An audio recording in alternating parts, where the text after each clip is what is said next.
चाची तू हरिया लकड़ी बिनत बाटू तोहरे घरवा कुल आंगनवाड़ी वाली आइल बाटी तोके पूछत रहनी। अरे जाए दा बहनी कुल हरजइया कुल खाली नाम उम लिख के लेके जानी बहनी, एको राशन मोरे बाबू के नाही मिलेला त का जरूरत बा कुल कैले के। सही कहत बाटू चाची, कुल आंगनवाड़िया वाली ना कुल खाए जात बाटी कुल लइकन के ले लेके। कहो चाची हम सुननी है फलाना बो के पतोहिया के दूसरे का लइका होखे वाला बा हो करे चोरी का। अरे दादा हो दादा, ई तो हमहू सुनत रहनी, पूरा गांव के पता चल गल का हो एकरा बारे में। हमहू के कुल बतावत रहनी कि ऐसन काम कैले बा कोनो लइका से फसल बा। बतावा चाची वो हरजइया के लाज शरम नाही लागत बा, ओकरे पास आदमी बा तौने पे ऐसन काम कर देले बा।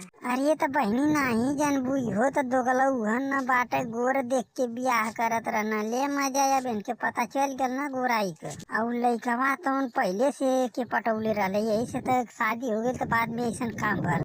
अरे हाँ चाची, लेकिन अब सुनिए पुलिस आई लगे तो हमारे देखा का बोला ज्यादा हर जाइए तो लाश शर्म पूरा गाँव को इज्जत करा देना।